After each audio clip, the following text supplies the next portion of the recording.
So let's look at conducting a needs analysis. And what is a needs analysis? You've looked at any kind of sports science textbooks, you realize that it's a little bit, it's everything. The needs analysis. What are the requirements, the strength requirements for the sport? What are the endurance requirements for the sport? Here we're going to be talking about what are the metabolic requirements for the sport. Earlier in this module, we looked at the two extreme sports, right? The strength and power sports, the endurance sports, and realized this: athletes who want to get big in the weight room, they're not going to go out and run 10 miles, are they? No, they're not going to go out and do that. And for athletes who are wanting to run, they're not going to go into the gym and lift heavy weights. It's just not going to happen. So our sports are specific, and these metabolic systems are specific. And let me say this: this is what differentiates elite level athletes from the Jane and Joe fitness. I've got Jane Fitness here, because if you look at Jane Fitness, she goes to the gym a couple of days a week, and she gets on the elliptical trainer, and then she goes to the gym a couple of days and she lifts weights. So she basically is going to be training all these different energy systems.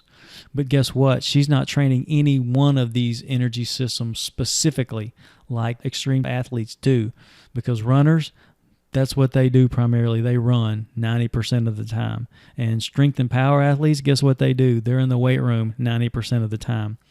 But Jane and Joe Fitness, they're trying to train all these different energy systems, and so that's why they're not maybe at the top. Maybe that's why they're not the top runner, or they're not the top strength and power athlete, because they're training all these energy systems pretty evenly and equally. When you think of different sports like volleyball is an example of a strength and power sport.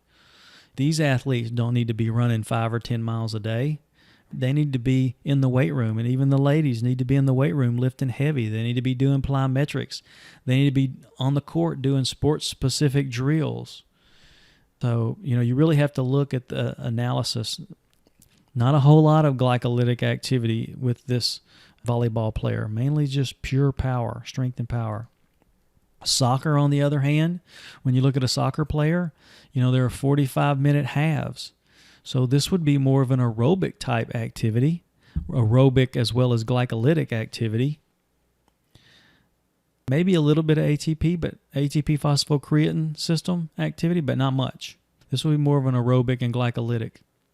And it may vary too. One of the things I didn't mention is it may vary by position, right? Because you could have, and I don't know soccer that well, but I know there are different positions. There's like midfielders and goalies, and so some of these positions may not move as much as others, and the requirements may be different. Like the goalie would maybe be more of a ATP phosphocreatine athlete, right? Because all they have to do is explode and try to stop the ball. They're not running up and down the field for 45-minute halves. So again, just to show you the energy system contributions, as we described earlier, that if you're doing a marathon, it's 97% aerobic, but you're still producing a little bit of lactic acid, just not enough to stop your activity. And then as you move down the spectrum here, when you're looking at a mile run, it's still 80% aerobic and 20% anaerobic.